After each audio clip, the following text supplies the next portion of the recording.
comment ont-ils osé? Comment ont-ils pu même imaginer un plan aussi insensé dans sa fausse simplicité? Puisque notre ennemi se cache dans la forêt, eh bien nous allons anéantir cette forêt afin de le rendre visible. Et du même coup, nous le priverons de pouvoir se nourrir en tuant toutes les plantes et tous les animaux qui font son ordinaire, et même en empoisonnant l'eau dont il s'abreuve.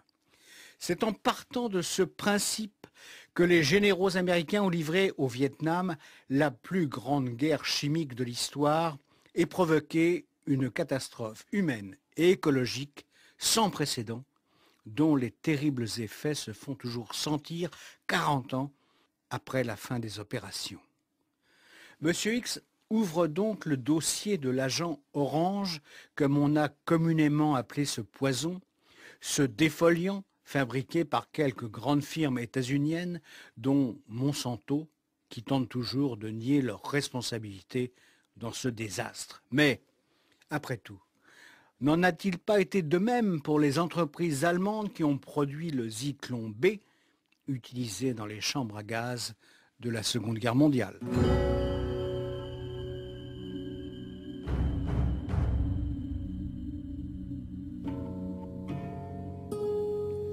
Lorsqu'on se penche sur ce dramatique épisode de la guerre du Vietnam, on est tout de suite confondu par le cynisme ou la bêtise des dirigeants politiques et militaires qui ont décidé d'utiliser l'agent orange pour venir à bout des communistes vietnamiens. Oui, mais expliquez alors. Bon, parce qu'en pulvérisant d'invraisemblables quantités de défoliants sur de vastes zones du Vietnam, ils ont aussi empoisonné leurs propres troupes qui combattaient au sol. Et paradoxalement, ce sont des vétérans, des victimes états-uniennes de l'agent orange qui ont révélé la catastrophe au monde entier. Et pas les Vietnamiens. Ah, c'est la vérité. Ouais. Mais ensuite, ceux-ci vont demander quand même des comptes aux Américains. Assez tardivement. Mais enfin, j'y reviendrai. Aussi, pour commencer, je vous propose cette histoire exemplaire. L'amiral Elmo Zumwalt a été le chef des opérations navales américaines au Vietnam de 1968 à 1970. C'était alors un partisan résolu de l'usage des défoliants pour vaincre le Viet Cong, mais aussi préserver la vie de ses soldats. Il a alors ordonné des épandages massifs d'agents orange, et en particulier dans le delta du Mekong. Mais il a ensuite changé d'avis. Ouais, mais pourquoi alors? Parce que son fils, capitaine d'un patrouilleur qui naviguait sur le delta du Mekong, a été soudain victime d'un cancer lymphatique qui a provoqué rapidement sa mort. Puis ensuite, beaucoup plus tard, son petit-fils est né avec un fort handicap mental. Ouais. Et dans les deux cas, l'agent orange était en cause? C'est ce que l'amiral a subodorer. Revenu aux États-Unis, il a donc effectué des recherches, démontré le lien entre les maladies des vétérans et l'agent orange, et il est devenu l'un des porte-parole de tous ces anciens soldats qui ont été empoisonnés par leur propre armée. Il a même rédigé un rapport qui a fait autorité. Puis il est lui-même mort d'un cancer. Avant de voir comment a débuté cette guerre chimique, un mot peut-être sur cet agent orange? Et d'abord, pourquoi cette couleur? Tout simplement parce que le poison était conditionné dans des fûts orange. Mais il y a eu d'autres produits similaires qu'on a appelés agents pourpre, rose, bleu, etc. Ouais, et au fond, peu importe. Ce qui compte, c'est que l'agent orange a été le défoliant le plus utilisé et, si j'ose dire, le plus efficace. Encore que, vers la fin, on a produit un agent super orange. Ouais, encore plus destructeur. Donc. Alors, l'agent orange, qu'est-ce que c'est? C'est un défoliant dont l'un des principes actifs est la dioxine. Ça, c'est ce poison qui s'est répandu autour de l'usine italienne de Seveso, à l'occasion d'un accident industriel. Et un poison qui a contaminé presque 2000 hectares et un peu moins de 40 000 personnes, victimes de divers maux et surtout de maladies de peau. En tout cas, les dégâts ont été considérables. Et on a dû, par exemple, abattre tout le cheptel de la zone. Or, et notez bien ce chiffre, on a estimé qu'à Seveso, le dégagement de dioxine était compris entre 1 et 5 kilos. Au Vietnam, ce sont des dizaines de millions de litres d'agents orange qui ont été pulvérisés. Mais ce n'était pas de la dioxine pure. Non, certes, elle était diluée dans ces défoliants, mais ça vous donne quand même une idée des quantités utilisées. Les spécialistes considèrent que plus de 400 kilos de dioxine pure ont été fabriqués. Et puisque nous en sommes aux données chiffrées, les savants ont établi que seuls 80 grammes de dioxine versés dans des réservoirs d'eau potable pourraient éliminer la population d'une ville de 8 millions d'habitants. Ah ouais. Et d'où vient ce violent poison, hein? Bon, si je me réfère à la définition donnée par les chimistes, c'est une substance toxique produite lors du processus de fabrication de certains composés chimiques chlorés ou lors de leur combustion à haute température. Et dans cette famille qui comporte des dizaines de substances, la plus dangereuse est connue sous l'acronyme TCDD, dont je renonce à vous donner l'appellation scientifique. Ce composé chimique est particulièrement stable. Il résiste aux hautes températures et s'il est peu soluble dans l'eau, il l'est par contre dans les graisses. Une redoutable propriété. Pourquoi redoutable alors? Parce que ce fait, la dioxine peut s'accumuler durablement dans les tissus des organes humains et animaux. Alors, l'origine de son utilisation, c'est un produit dérivé de la fabrication des herbicides. Bon, je ne vais pas vous asséner un cours de chimie, Merci. ce que je serais d'ailleurs bien incapable de faire, mais vous devez savoir que c'est au cours de la Seconde Guerre mondiale que des chercheurs américains et britanniques mettent au point des désherbants, des herbicides qui, correctement dosés, détruisent les mauvaises herbes et laissent intactes les céréales. Ouais, et plus fortement dosés, ces produits tuent à peu près tout, hein? C'est ça, l'apparition de ces herbicides constitue une vraie révolution pour le monde agricole en permettant de supprimer les mauvaises herbes dans les cultures, à tel point qu'on a même pu parler de révolution verte. Mais à l'époque, ce qu'on ne sait pas et ce que les principales firmes qui les fabriquent se gardent bien de dire, c'est que ces herbicides apparemment inoffensifs contiennent un peu de dioxine. Bon, parenthèse, avant ces vaisseaux, personne ne parle de la dioxine. Ouais, mais elle existe bel et bien, hein? Et si elle ne s'accumule pas dans les végétaux, elle pénètre en revanche dans les sols, à 2 ou 3 mètres de profondeur, où sa demi-vie, c'est-à-dire le temps nécessaire pour que la moitié disparaisse, peut aller jusqu'à 100 ans. Et bien sûr, avec les pluies, elle rejoint ensuite les nappes phréatiques, les lacs, les rivières, où elle contamine toute la chaîne alimentaire. Dans le corps humain, par exemple, sa demi-vie est alors en moyenne de 7 ans et ne peut être excrétée que par amaigrissement ou par le lait maternel. Ouais, le lait alors qui contamine le bébé. Naturellement. Ouais. Autre information importante. Très vite, les militaires se sont intéressés à ces recherches sur les herbicides. Et dans quel but alors?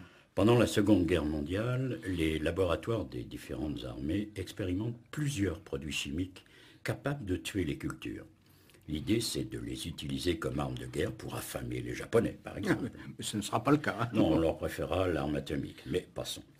Après la guerre, les militaires continuent leurs travaux. Alors maintenant, c'est le contexte de la guerre froide. Entre autres, oui.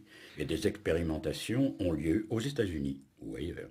À Fort Detrick, dans le Maryland, où sont concentrées toutes les recherches sur les armes chimiques, mais aussi aux Philippines et à Porto Rico, dans une île d'où ont été chassés la plupart des habitants. Alors ce sont des expérimentations grandeur nature, donc. Et à l'air libre. Résultat, aujourd'hui, sur cette île, il n'est plus possible de cultiver ni de pêcher, et le taux des cancers a augmenté de façon très notable. Autre test. Dans les années 60, des détenus d'une prison de Philadelphie ont été mis en contact avec de la dioxine afin de juger des effets cancérigènes du produit. C'est donc qu'on soupçonnait déjà la dioxine d'être très dangereuse, hein. Et la conclusion? Ces prisonniers ont effectivement développé des lésions. Toutes ces recherches-là ont été effectuées en collaboration avec les grandes firmes chimiques. Bien sûr. Dow Chemical, Monsanto est la crème des grands de la chimie américaine. Ouais. Cette même Monsanto là, qui essaie à tout prix de nous vendre ses semences OGM. Hein. Oui, sans vraiment se soucier des conséquences éventuelles sur la santé humaine, malgré ses grands discours. Monsanto, qui va donc être aussi l'un des premiers producteurs de l'agent orange. Et qui est donc co-responsable de l'empoisonnement de vastes zones vietnamiennes. Mais pas seulement. Au Laos, au Cambodge aussi, l'agent orange a été utilisé. Alors, comment ça a commencé et quand? Très tôt, en novembre 1961. Et le premier président états-unien qui a autorisé l'utilisation de l'arme chimique au Vietnam est donc John Fitzgerald Kennedy. Le monde selon Monsanto. Tel est le titre d'un gros livre enquête de Marie-Monique Robin sur le géant de la chimie. La journaliste s'est bien sûr intéressée à la création des nouveaux herbicides qui sont à l'origine de l'agent orange. Extrait. Ces herbicides révolutionnaires ont été inventés simultanément par des laboratoires britanniques et américains. Aussitôt, Les chercheurs se rendent compte du potentiel qu'ils représentent en temps de guerre, car ils permettent de détruire les cultures et donc d'affamer les armées et les populations ennemies. Dès 1943, le Conseil pour la recherche agricole du Royaume-Uni lance un programme secret d'essai qui servira dans les années 50 en Malaisie, où, pour la première fois de l'histoire, l'armée britannique utilisera des herbicides pour détruire les récoltes des insurgés communistes.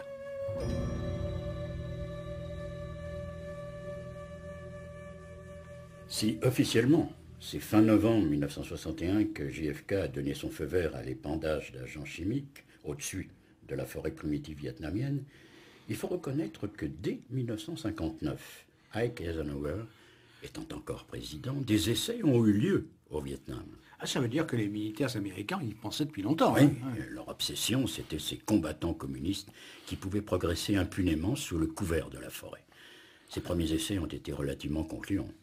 Il était possible de détruire de vastes zones forestières en procédant à des épandages aériens, même si les produits utilisés n'étaient pas aussi performants que l'agent orange qui sera mis au point au milieu des années 60. Et la technique elle-même? Les pilotes américains l'avaient déjà expérimenté après la Seconde Guerre mondiale en déversant du DDT sur des marais italiens ou français infestés par la malaria.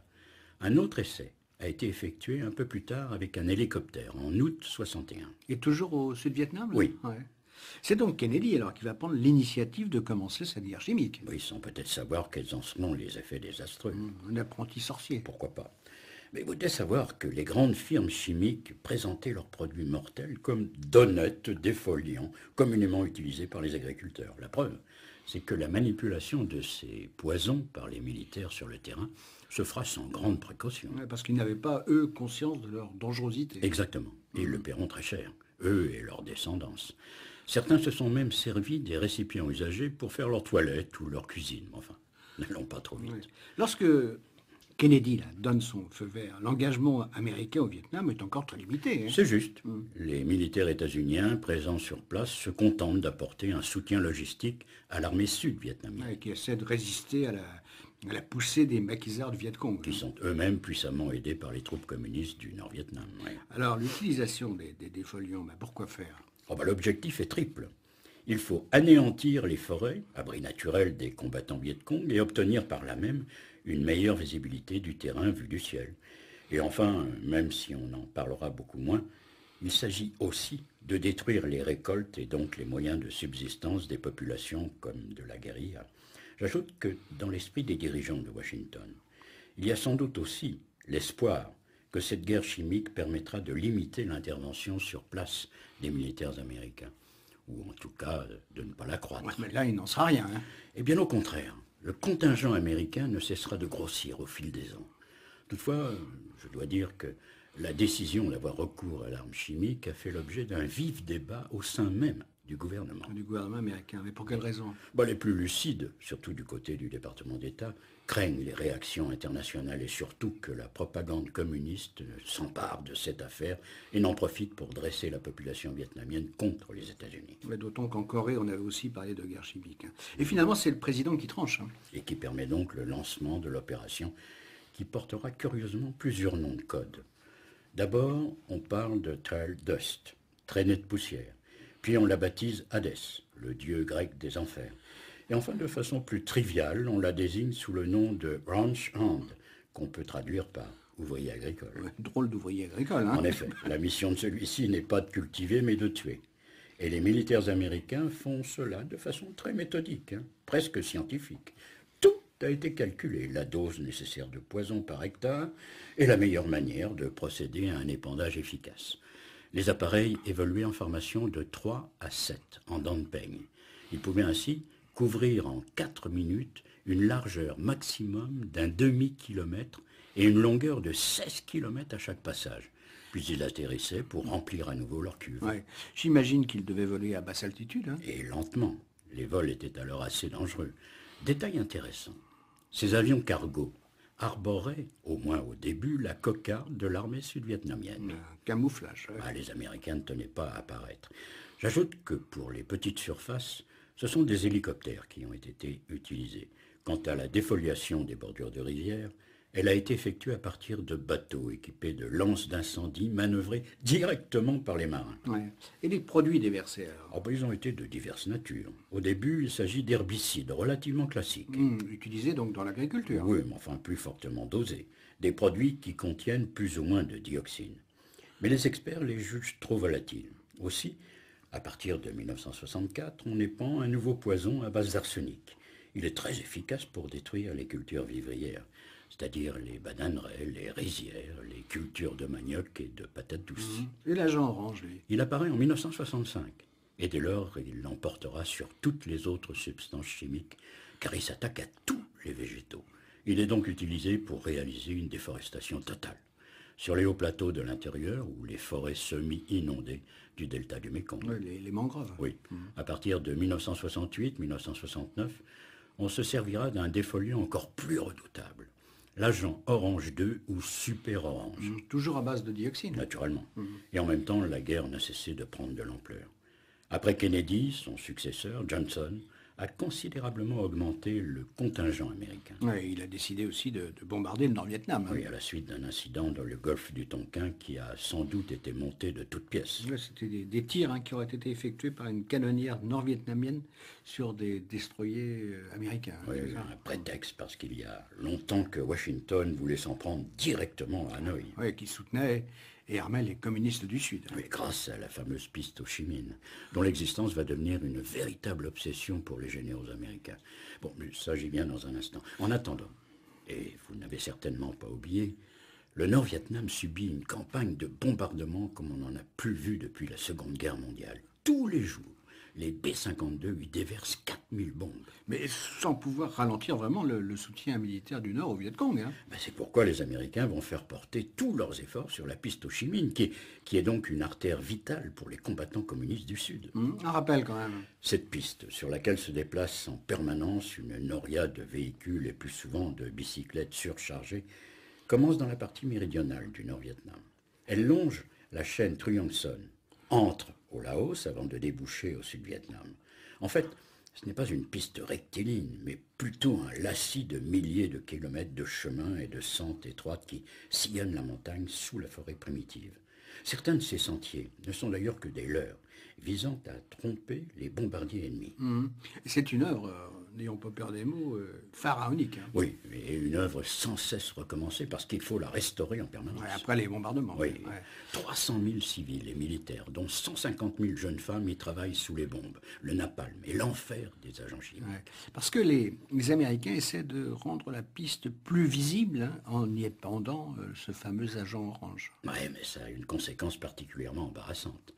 Le sud-est du Laos, où passe la piste Ho Chi Minh, est à son tour arrosé par le poison. Suivra ensuite le Cambodge, où les Viet Cong ont établi des bases près de la frontière. La guerre chimique ne cesse de s'étendre.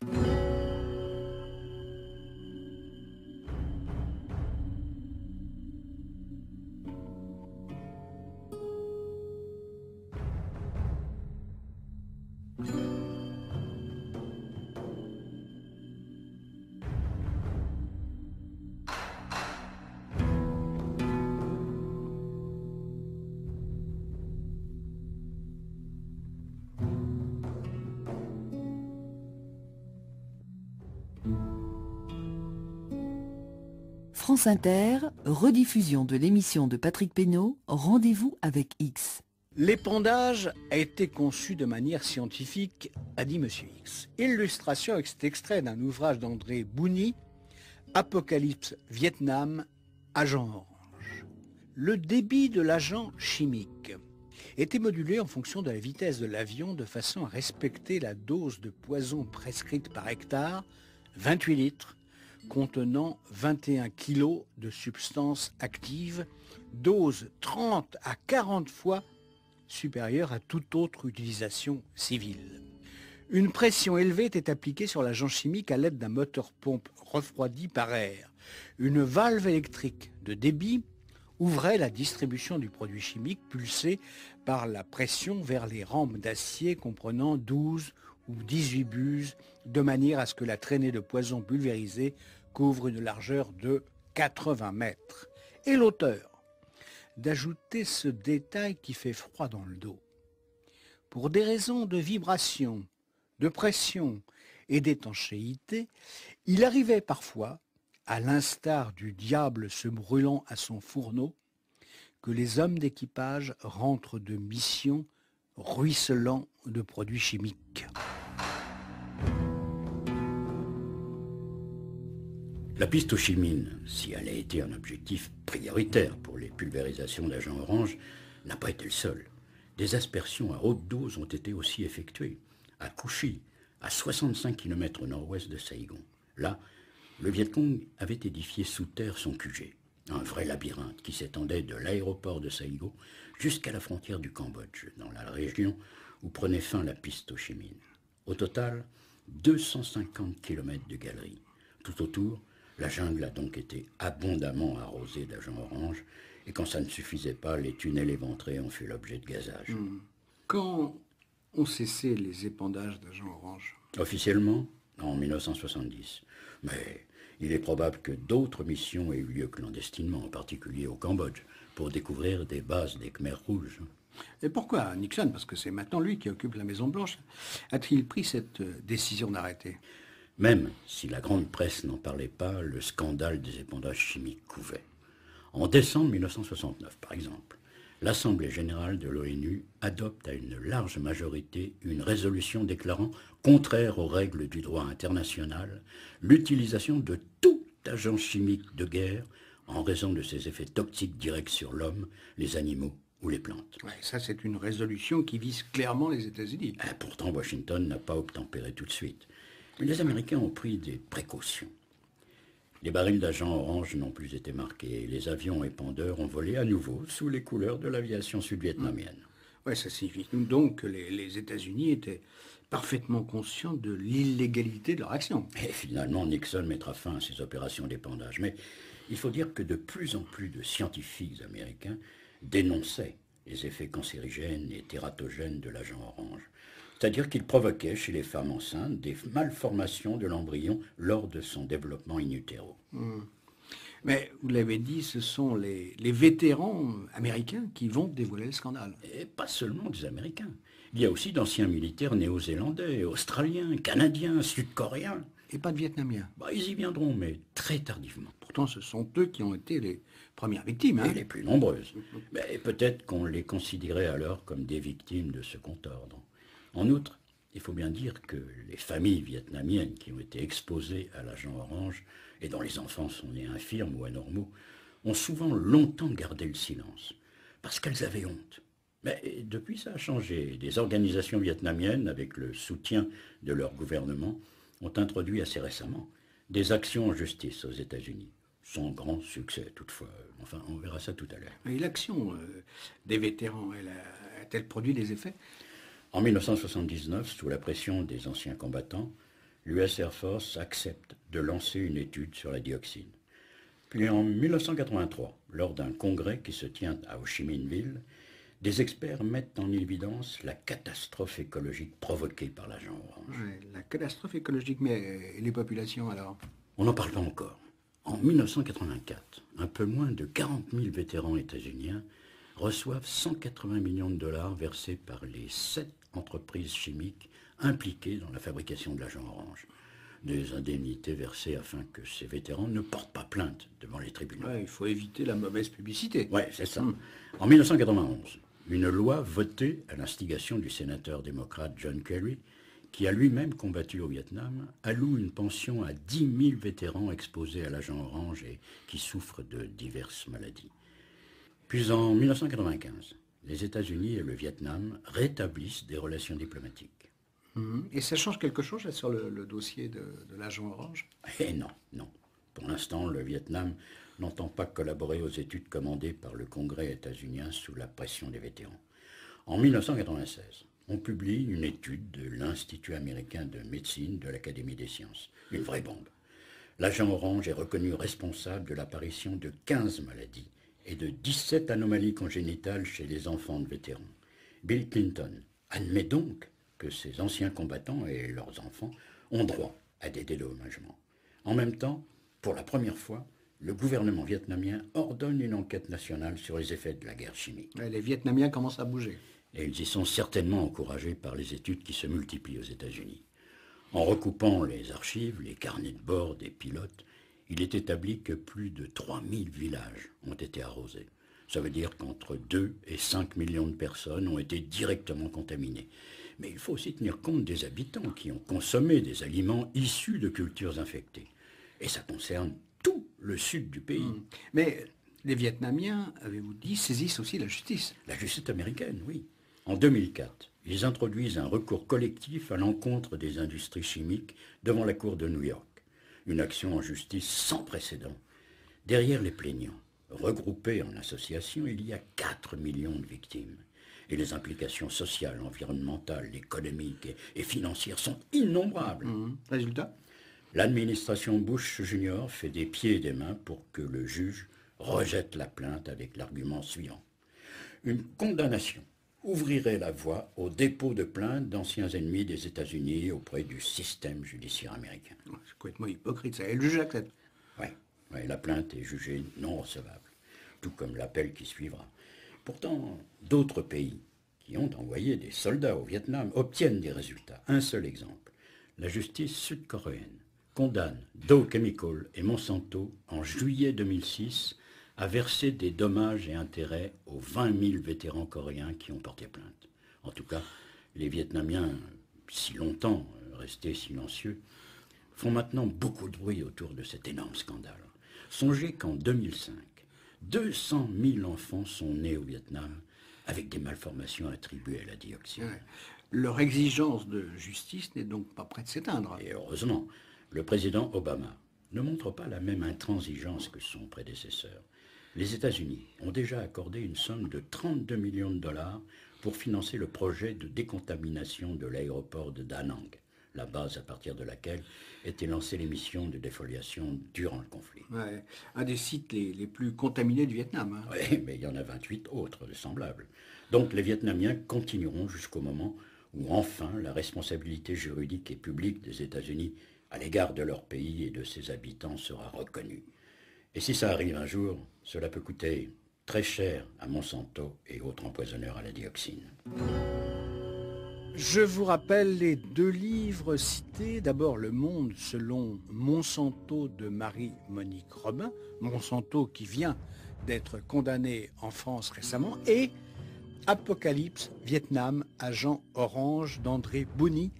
Un ouvrage exhaustif qui comporte aussi de nombreuses photos d'enfants vietnamiens dont les parents ou grands-parents ont été victimes de l'agent orange. Âme sensible, s'abstenir, ces photos sont insoutenables. Et puis, à l'heure où les massacres continuent en Syrie, un livre s'impose, un beau roman de Dominique Hédé, Kamalian, qui à sa façon décrypte les clés d'une région où mensonges et manipulations sont le quotidien.